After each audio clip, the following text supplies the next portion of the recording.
Hello everyone, this is Tom Uren. I'm here today with the Grugq for another Between Two Nerds discussion. G'day Grugq, how are you? G'day Tom, fine and yourself? I'm well. So we thought we'd, spin back around and visit your thesis. So a couple of weeks ago, I congratulated you for completing a master's degree at King's College London. And as part of War that... Department. War Department. King's College London War Department. And as part of that, you did both coursework and a thesis. Right. So tell us about your thesis. So basically, the war in Ukraine started in the second semester, or whatever, of... it started during the first year that I was doing my master's. And obviously it took up quite a lot of time and attention, and it gave direct access to a real cyber war for the first time ever, right? A proper one. So all of the previous examples have been, basically everything beforehand was pre-iPhone, so it doesn't really count. And then it was very short, a week or two. And it was mostly DDoS and defacement. So it wasn't... Right. So you're thinking of things cyber. Like Russian actions in Georgia and... Right. The attacks in Estonia at around the same time. Yeah. Stuff like Glowing Symphony. Did you include that, or is that... I only included real cyber war attacks, not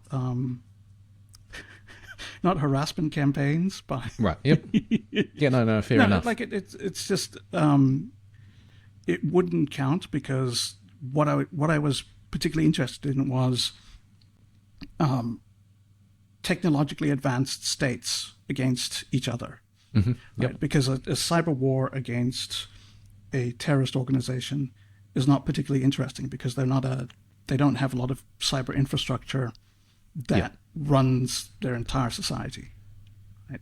So, this was, you've got near peers, they're in a prolonged war, and they're technologically advanced, and they have developed mature cyber operations groups. Right. Yeah, so less so for Ukraine. But they're not starting from zero, and they both have some capability. And so we've talked quite a lot over the last couple of years. Mm-hmm. No doubt the research you've done has fed into Between Two Nodes already. Mm-hmm. So technically, if you listen to this, you have a master's degree. That's right. You have a master's degree in listening to someone who's getting a master's degree and has got it now. Yeah, this counts for two credits. This counts for 2 credits in your graduate coursework. So, what did you find in a nutshell? And then we'll dive into the things that you found surprising or particularly interesting. Sure. The big thing was we all saw the cyber war that we expected on day one. Right. We had these, all these massive attacks. We had the Viasat. We had things that looked like they were supposed to look, and everyone was very happy. And then it took a little while for people to realize, though. Right. And it stopped. Right. This is one of the things that I went through a lot of papers on this stuff. No one ever talks about that 1 week pause where cyber operations just stopped. Right, yeah. So just to recap briefly for people who haven't followed, on the very day of the invasion, the Russians disrupted a Ukrainian military satellite communication network, which was one of the ways that the Ukrainian military were going to communicate. Subsequently, it turns out they also at the same time disrupted or attempted to disrupt, I think it was a ISP, one of the major Ukrainian ISPs. And so both of those things, you can imagine if we can disrupt Ukrainian military command and control, that's a big win. Was there anything else? Is there anything I've missed? No, I mean, there was a bunch of attacks on military targets. They tried to DDoS or Right. wipe. There was wipers as well, weren't there? Yeah, there was a lot of wipers. They did do a lot of destructive attacks. So they went heavily after the government and targeted military. But obviously, we know very little about what they successfully did against the military. Yeah. So I think the wipers preceded the ground invasion by maybe a week or up to a week or something like that. Yeah. So like there's the January attacks. As you mentioned, so there's these January attacks which were sort of quite big, and then there's a lull, and then there was the attacks that sort of coincided with the invasion. They slightly preceded it, and that's because the invasion plan that they were following was essentially the Soviets had developed a way of dealing with states that have gone politically wobbly in sort of their sphere of influence. And what happened was that in, I think it was 56, Hungary tried to get rid of their communists, and the Soviets sent in tanks, and they killed like 400 civilians or something. Basically, it was a complete bloodbath disaster, and they managed to get Hungary back under control, but it went very badly. And so they went and they looked at how to do it properly so that they wouldn't have such a debacle again. And what they did was they basically returned to the way that the Bolsheviks took over Russia, which was that you have small units take over the key points, like the telegraph office, right, the newspapers, and then you arrest the government, right? And then because there's no way to communicate and organize a resistance, and you've sort of isolated the heads of like the military and the government, you can just install your own one. And then because you control all the communication, you can then say, okay, everyone calm down, everything's fine, it's back to normal now. So that's the approach they did. And they did that in Czechoslovakia, and it went very smoothly. And then they tried to do it in Afghanistan, and they followed the formula very well. But Afghanistan is not a very strong state, so you had a lot of problems. Like it didn't work. But they followed the same formula for Ukraine. Like they tried to do what they were trying to do was they were trying to isolate the actual civilian command and the military from their military forces. And then they wanted to sort of thunder run in and seize all of the stuff. And then they could immediately go, okay, nothing to see here, it's all over. Yep, job done. Right, job done. Move the new government is in charge. Everything's the same as it was before. You don't need to worry about it. There's just going to be, some minor changes going forward. Like that was the plan, but it didn't work. So they were following like a successful strategy, and they failed to execute it, and that was partially luck. Like Hostomel Airport was held by chance. Like it was like a reserve unit of territorial army, like volunteers with no heavy weapons, commanded by like a major or a captain, like someone who is an officer but is not particularly high ranking. And they're the person who made the decision to shell the runway, right, which is what prevented the planes from landing, because with the runways destroyed, there was like you can't land, right? And that was because they couldn't bring in those extra troops. That was basically the end of it. And that's not something that would happen in a Soviet army.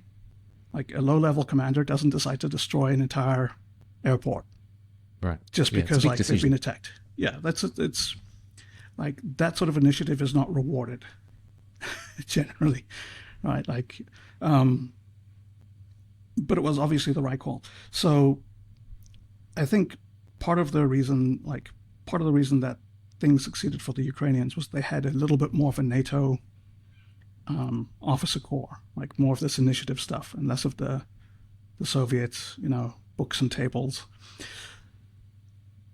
Anyway, so that was so like the whole thing was very, very interesting in that you had these different phases of the cyber war that tracked through the phases of the actual war itself, where you had like this planned, coordinated, predefined invasion where, you knew it was happening, who was supposed to be where, and so on. And then when that failed, everything just kind of stopped because they didn't know what to do next. Right? They didn't have they didn't have a plan B because plan A was going to work. Right? So everyone just kind of stopped for a while.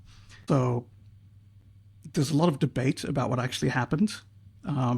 People will say like, oh, they expended all of their arsenal and they had to recapture a lot of boxes. So for that period of time, you saw this weird activity because they were just, restocking. Like it wasn't directed, it was just restocking for future. Then there's people saying like it was part of a deliberate chaotic campaign to sow confusion. Like, so in my opinion, the cyber units sort of were left to their own devices, right? So the generals were busy trying not to lose. The generals were busy trying not to lose a land war in Asia, right? Like they had things to do, and they didn't have time to talk to the nerds about the nerd stuff with the computers. Like there were men dying, they had things to do. Yeah, so like there's not a lot you can do with a computer when you're at that sort of kinetic level of war.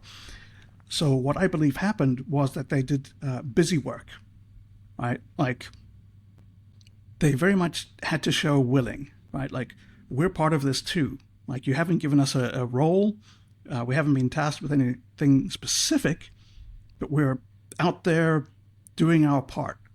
Yep. And so an easy thing to do for that is to just gain access to boxes, right? To do initial access, breaking into things, which they did a lot of.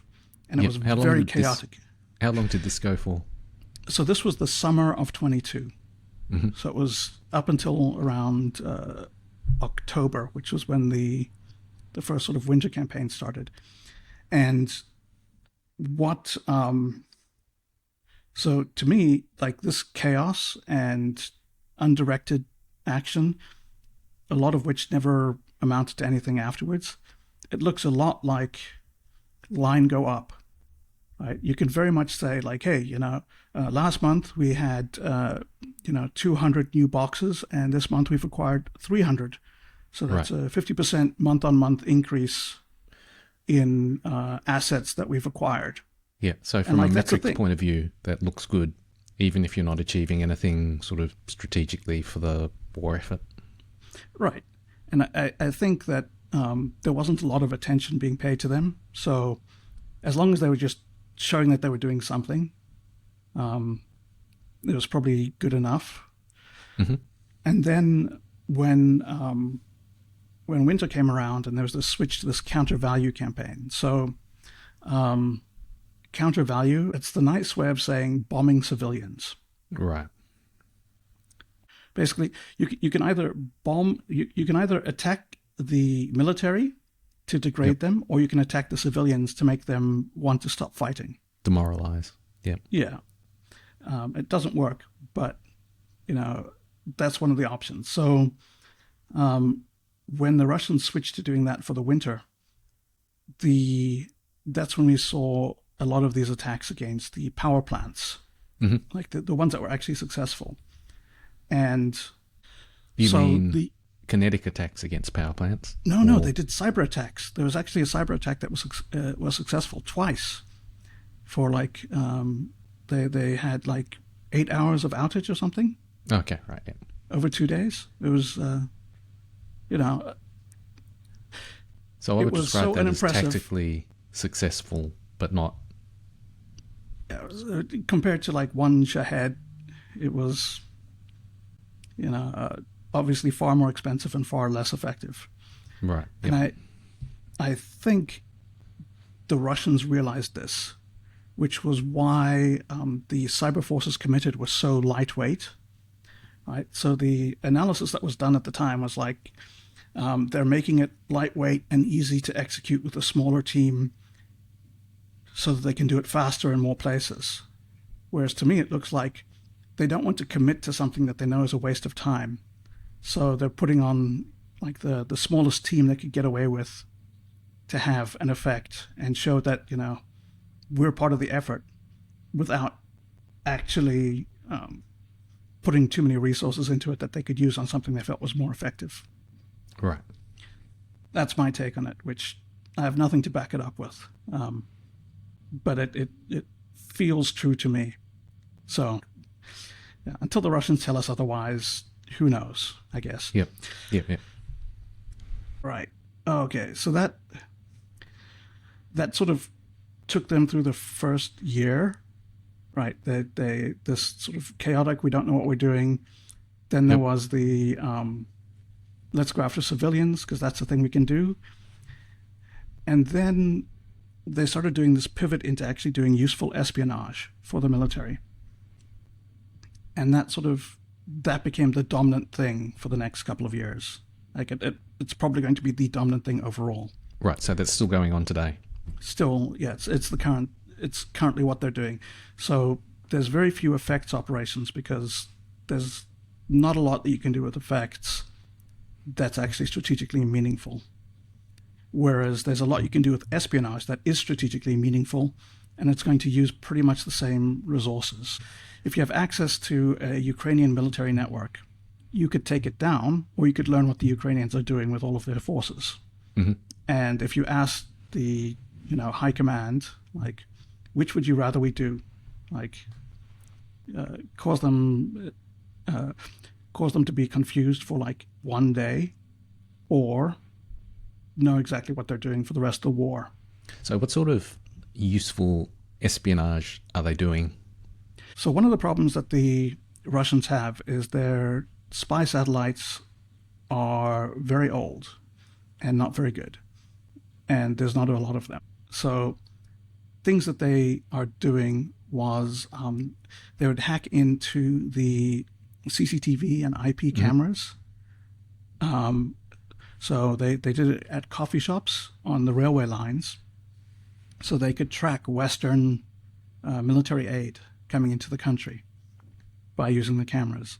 They'd also hack the ones in civilian areas so that they could monitor like regions where they were pointed to. So if it was looking at a factory, right, then they could use that to observe a factory. And then they could do battle damage assessments, which is if you shoot a missile at something, you want to know if you've hit it. Yep. And if you hit it, did you destroy it or damage it? And so that's sort of what they were doing, is they were looking so that you'd look at something beforehand and see, okay, like it's still standing. Then you'd shoot a bunch of missiles and drones at it. And you'd look at it afterwards through, again, just the IP camera. And you'd see if it was still there. And you could figure out, okay, we need to hit it again or not. So sort of very basic stuff like that.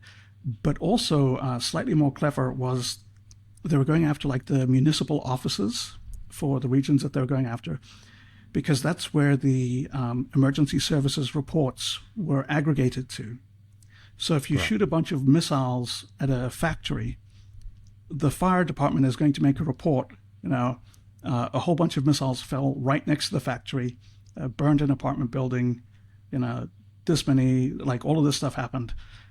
And you can then, like, it will give you actual data about what happened, because the reports that go internally need to be accurate so that the state can track what's being damaged and everything. And so if you have access to that information, you have battle damage assessments based not on visual cues, but on actual people responding to the emergencies, saying what happened. Yeah, right. So they were collecting that. Is that what they've settled on? Is that the kind of apex of cyber in a war? I don't know if it's the apex, but I think what I find interesting is that they do not have a capability, right? Their spy satellite, like it for all intents and purposes, it's useless, right? Like it cannot do what they need it to do. And cyber has stepped up and replaced that functionality with something better, but different. And I think, I think that's very interesting. I don't know what that's going to do, because it probably, like, Does it mean that you don't need spy satellites anymore? You can just use IP cameras? Well, like obviously not. The things I always find interesting about cyber is when it can do something that is not a replication of a kinetic or a physical thing, but it's something that you couldn't do except with cyber, right? And so, all of these are just replications of existing real capabilities, right? Like, so if you had spies in the municipal offices, you could get copies of the reports from that, or you could get, you could have functioning spy satellites. These would be alternate options. They did some other stuff that was quite interesting. So a lot of there were there were a lot of mobile phone apps that allowed you to do gambling. And when they were investigated, it turned out that sort of like all of them were owned by Russia and were hosted in like Moscow. Yeah. And so that I thought, like, that's an interesting thing, because that again gives you the it's a lot of insight that you can collect just by saying like, hey, we need access to your location. Hey, we need access to your camera to verify you, right? And then you can abuse that, or you can have someone get into debt, and then Uncle Sasha can show up and be like, hey, you want to know a good way to make quick money? We can help you with that problem.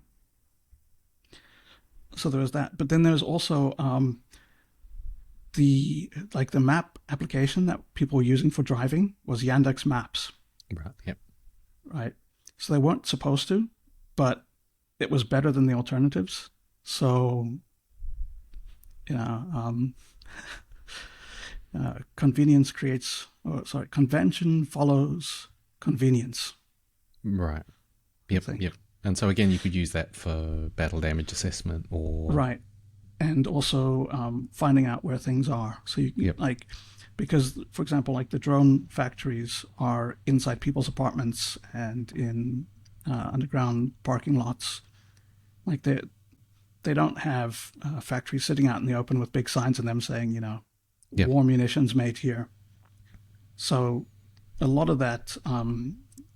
Just espionage replacement, or like espionage substitution, I think. Yep.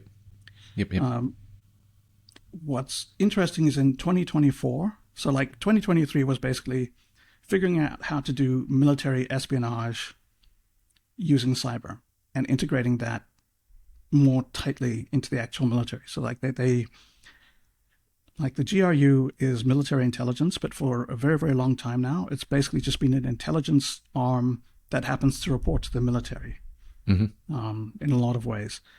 And what's happened during the war is they've become much more tightly integrated. They're actually the intelligence arm of the military. Right. Yep. Right. Like so they're providing tactical and direct military support, I guess. Right. And there's more cooperation and integration. Like there's more... generals can do tasking of things that they need, whereas before it was a lot more like the politicians would do tasking of things that they need, and the military, they were involved, but it wasn't the primary customer. I mean, I speculate. Again, we don't really know, but from the observations of what's happening, that seems to be the case. So February 22 until June of 23, sort of that period was when I covered, and you had these 5 phases that the cyber war went through, and it really stabilized by that final phase. Like they'd figured out what they were doing and how they were going to contribute, and they had a plan, and they sort of executed on that very well. Then in 2024, they have done what I'm calling the pivot to military, right? So rather than changing the tasking of the existing units, they've stood up a new unit or new units that are now specifically targeting military targets. That are now specifically going after military targets. So they're going after mobile phones. They're going after people using. They're going after military servicemen, things like that. There's very, very specifically a military unit that's looking for military information exclusively from the military. And so I think there's still a learning process going on. Like I don't think we've we haven't reached the final form Right. of Yeah. cyber Yeah. war. I guess that's what I was asking you before. Yeah, so we haven't reached that final form, and they're still learning new things that they can do Yep. and learning what's effective and what isn't. For example, in December of 23, they wiped out Kyivstar, which is it's the largest mobile phone network of Ukraine. It's 50% or something. Yep. Right? Like there's three of them, and 50% of all the users were Kyivstar, and they got wiped completely. Right? So they were compromised, I believe, in March of 23, and then in December they got wiped. And I can't help thinking that when they wiped Kyivstar, they must have lost so much useful information for 1 week's worth of annoyance. Yeah, Right? yeah. I couldn't understand that at the time. My guess is what happened is that the political need to do something counter value outweighed the operational value of maintaining access. Right. Yeah. And I think like that's what I believed happened is that when they were doing an equities evaluation, they were looking at like, well, we could have Putin angry at us and we can keep getting this information, or we could have Putin happy with us and we'll figure something out for the information later on. Yeah. Yeah. Yeah. And it's And so I guess in that case, the reason you think that is because that there was no surrounding conventional campaign that could take advantage. Right. Because if Kyivstar had happened on the first day of the invasion, you would go, yeah, tick, that Absolutely. makes sense. Right. So it's the surrounding context that makes it seem like maybe pointless is too strong, but misguided, or at least appears to us to be misguided operation at this point. Right. So I think one of the clear takeaways, and like we knew this beforehand, but a cyber effects operation is useful if it can be exploited. Right. So if you knock the lights out, it's so that you can take advantage of the darkness to do something. If you do it just because you want people to be in the dark for a few hours, using candles to read instead of it's you want someone's like 8-year-old daughter to be scared for a little bit because she's in the dark and her nightlight doesn't work. You can do that. That's fine. That's probably not what a state should be spending its resources on. Yep. And I think that like that lesson hasn't necessarily been adopted properly by the entire community that's been observing this stuff. They still think of cyber effects as these independent things that can be done for their own ends. Right. Yep. And I think the Russians learned very rapidly that doesn't work. Right. Like they did a lot of wiping. They did a lot of attacks against random targets. And when people look at that phase of the war, we just call it chaos. Like it was chaotic and random, and we don't know what they were doing. They didn't know what they were doing. That's my belief. Yep. And so they just picked this busy work that made it look good. They seem to have figured out that like effects operations are not great. Like they're not a substitute for a kinetic operation. Yep.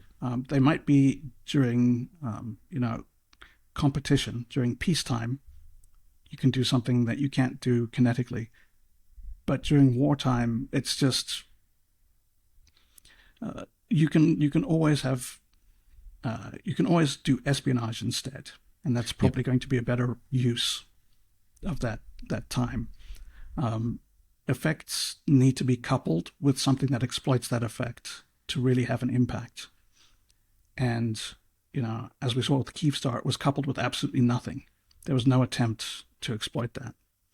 So do you think that this, the lesson from the war, which is that espionage works all the time, effects work sometimes, is a universal lesson, or is that a lesson that's specific to Russia versus Ukraine? I think it's a mostly true lesson. In sort of one way to put it would be like effects is a sometimes food, and espionage is an always food. Right? Yep. You can always, like, if you want to have a bit of espionage, go ahead. It's fine. Whereas if you want to have a bit of effects, you have to wait until Dirt Day. Then you can have your effects. That's what it seems to be rationally. What actually happens in real organizations who have people with their own biases and their own perspectives, I don't know that that's how they operate. Well, what's interesting to me is that in the US system, you have a whole organization who is more focused on effects than espionage, and you have, which is Cyber Command, Right. and then you have NSA, which is all about espionage, not at all about effects. And so then it seems to me that if you end up in a war, you've got this constant tension between those two organizations trying to... Right. Like it might be misbalanced to have such a large effects group when effects are, I want to say minimally, when effects are of limited usefulness, right? You can use them only when you're exploiting them. I mean, luckily for them, they've got the same head right now. So there is someone who can weigh up Right. those Right. trade-offs. And so that's the last 2 years. The sort of history of the war as you see it right now. What's next in terms of what you're doing? Right. So I've applied to the PhD program at King's College, War Studies Department. Yeah. So I've applied to the PhD program. Hopefully, I get accepted. I haven't heard back from them yet, but very, very soon now I expect to. And then, so my PhD proposal is I want to do basically more of the same, right? So I've looked at sort of the Russian side of the war for the first, for my thesis was the first 18 months. I've sort of been continuing to monitor it up till now. For my PhD, the proposal is to continue to monitor it, to look at the sort of broader long-term trends, but also to look at what the Ukrainians are doing. Right. And so then, you've looked just one-sided so far. Right.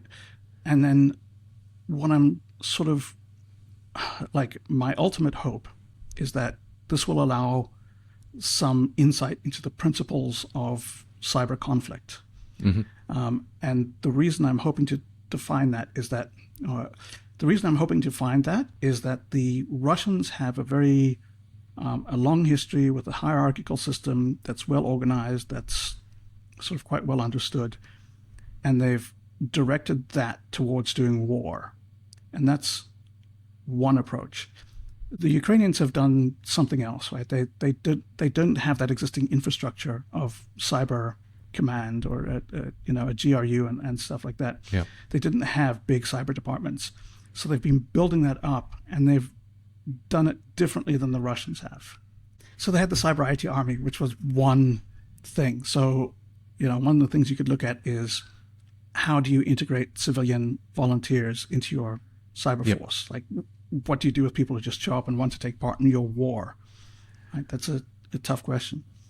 So what I'm hoping to find is that the Russians, with their hierarchical approach, have encountered certain problems that they've solved in a certain way, and that the Ukrainians, with their more decentralized approach, have encountered the same problems, but they've solved it a different way, which would then suggest that the problem is innate to the space, not a result of the system, right? That there's something fundamental about cyber conflict that these two different approaches both encounter and solve in their own ways.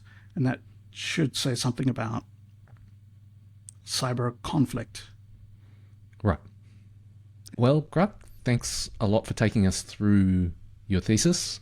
Long-time listeners of Between Two Nerds will sort of recognize that they've been getting those pearls of wisdom over the last couple of years, and good luck with the PhD. Thank you very much, Tom.